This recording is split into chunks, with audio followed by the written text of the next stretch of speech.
Most people lie to themselves.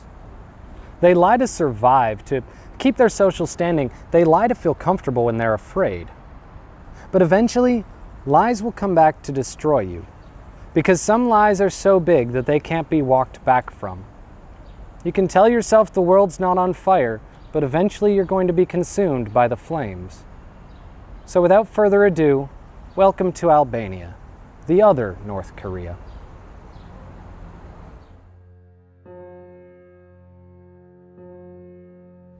I think it's time this channel talked politics.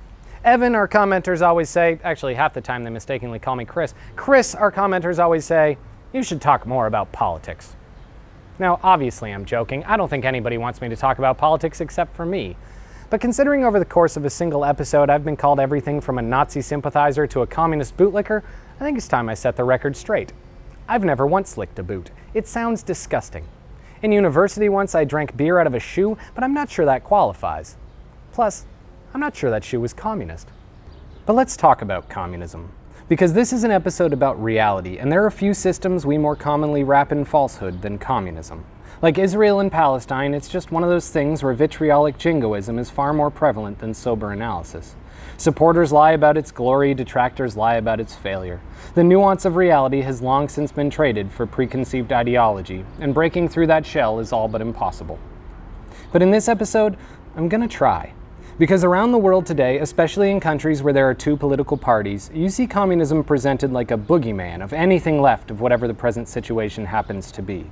In the same vein, fascism is often presented as anything further right.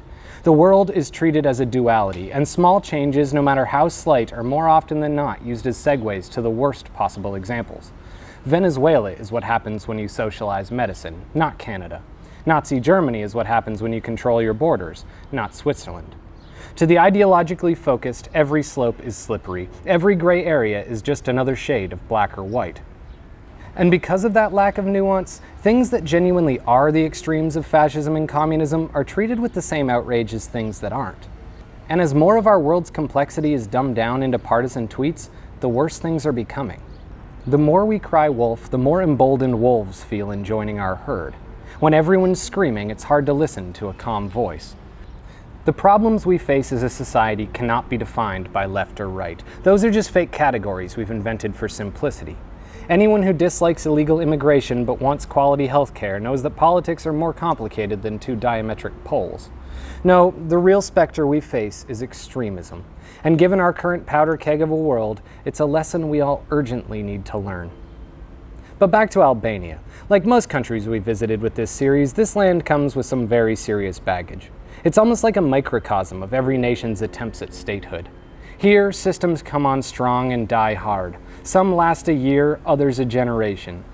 In the last century alone, this tiny country on the Adriatic has seen the rise and fall of colonialism, capitalism, monarchism, fascism, communism, and democracy. The graveyard of ideology is littered with the corpses of Albanian true believers.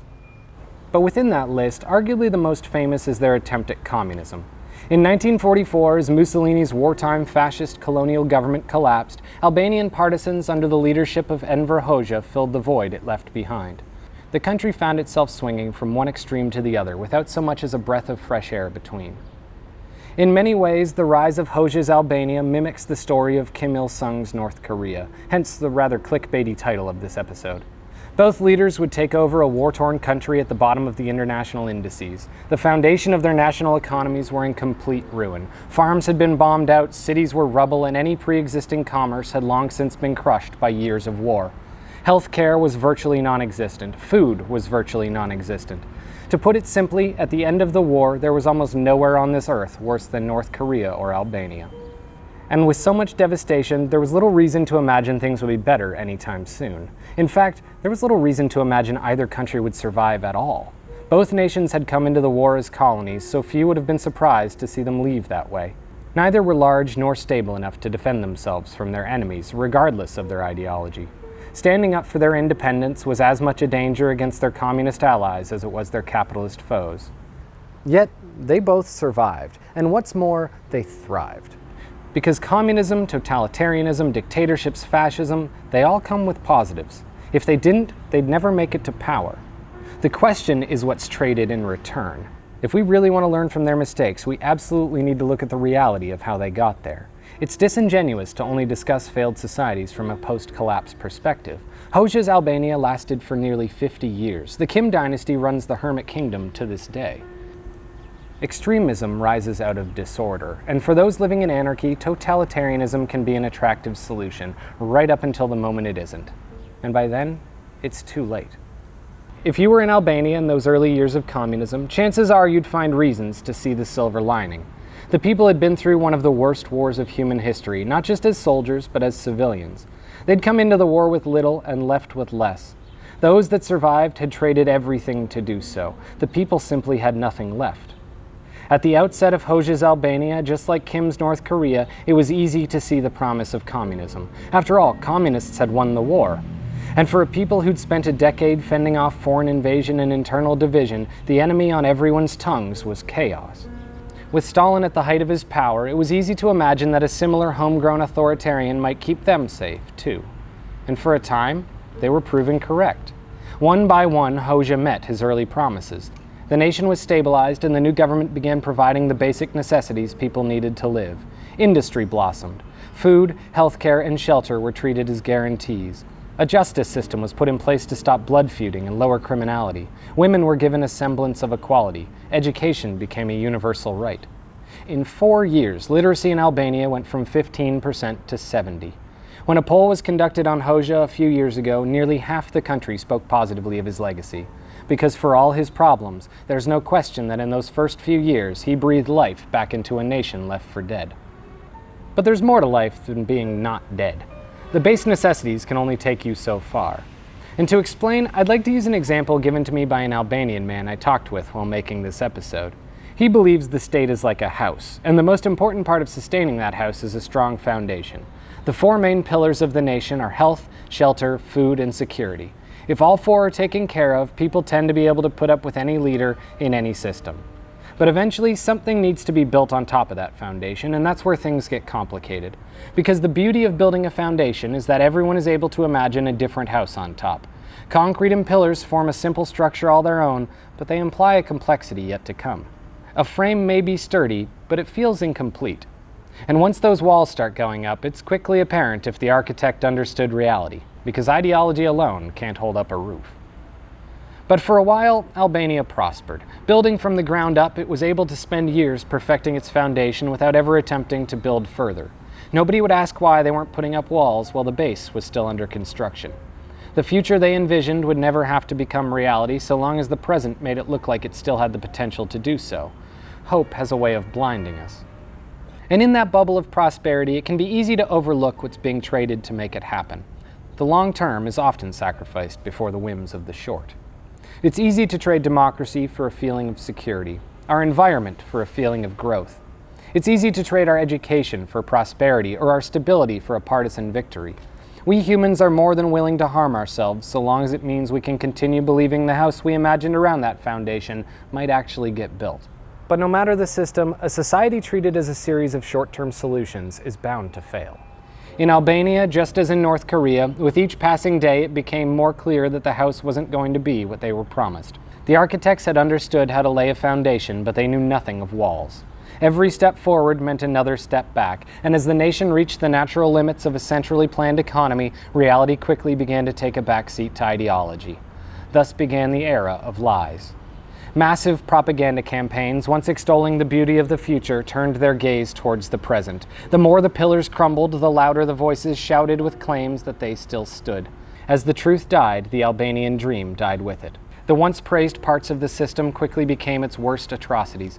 Conscript labor, which had rebuilt the nation after the war, became little more than slavery at the point of a gun. Education, now ubiquitous among all citizens, taught a curriculum that didn't align with the reality of the world around them. The drive of independence that had kept them from being recolonized became a paranoid, xenophobic delusion.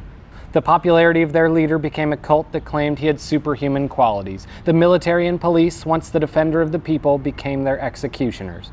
The more the situation worsened, the more of the otherwise struggling economy was diverted towards that final pillar, the military. And meanwhile, for an increasingly large number of citizens, there was less food, worse health care, longer hours, and a more polluted world. Life got harder, but by now the government was in far too deep to admit it. And I'm sure that many of you have already realized where I'm aiming the conclusion, because this was never a story about communism. It's about extremism. When chaos reigns, dictators thrive. And it doesn't matter if you're left or right, the truth is nonpartisan. When we refuse to repair the pillars of our society falls. And if you take a hard look at Western society, it's falling.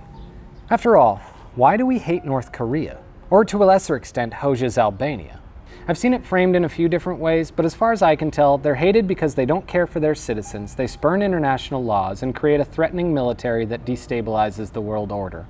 They have a nepotistic, isolationist government ruled by a paranoid strongman who's above the law. Their police murder with impunity.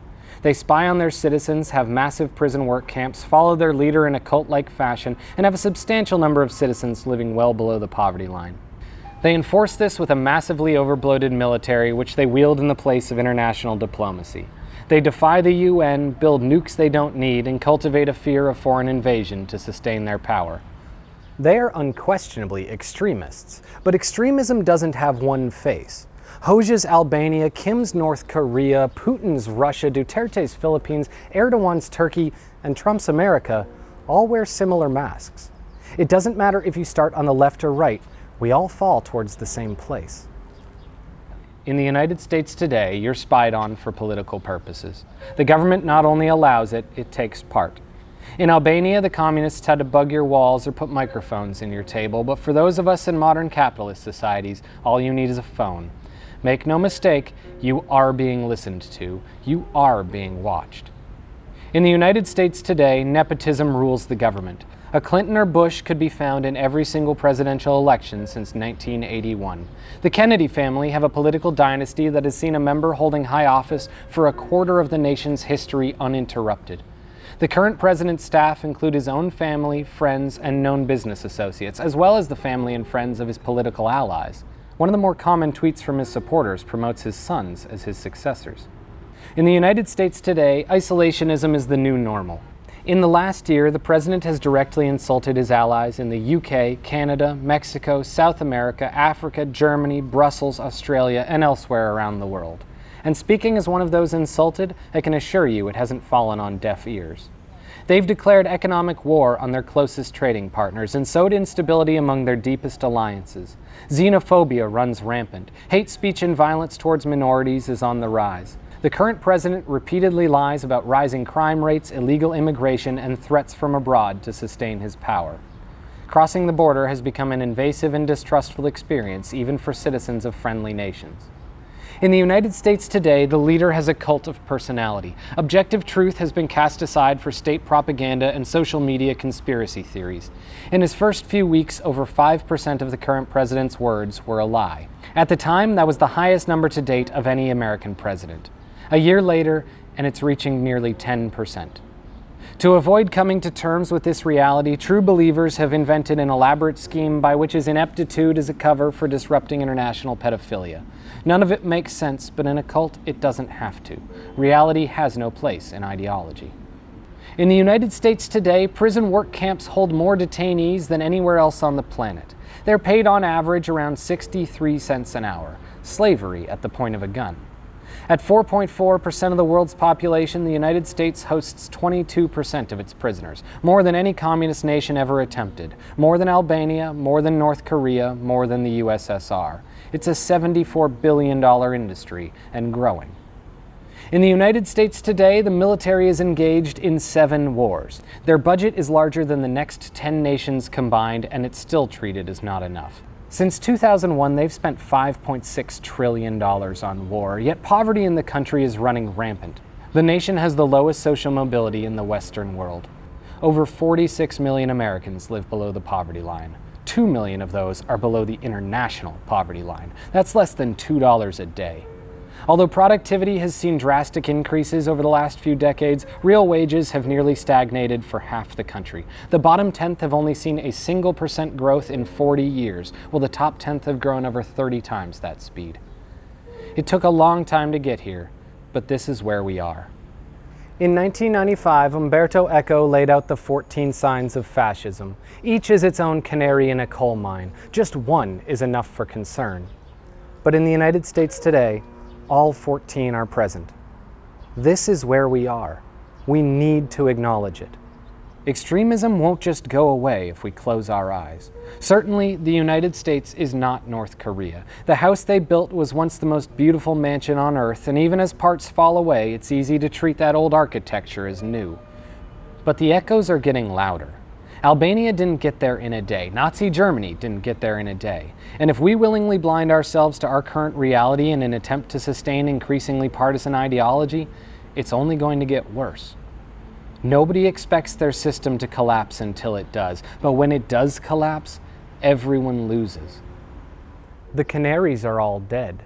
We have to stop mining. You understand that, right? This is Rare Earth.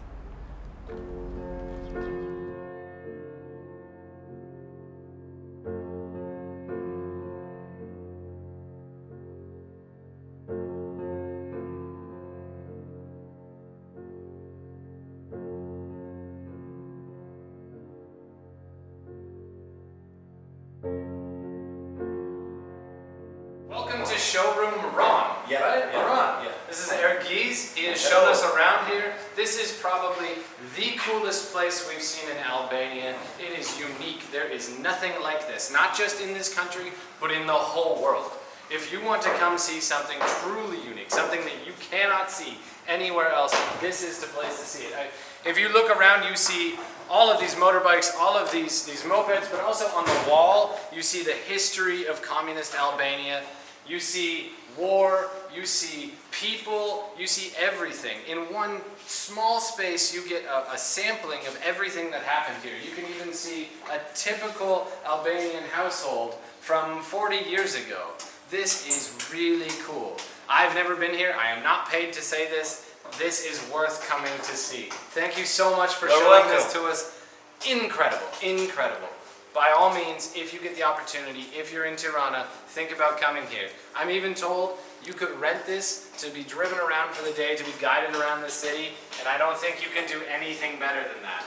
So again, thank you. Thank you so much. Thank you.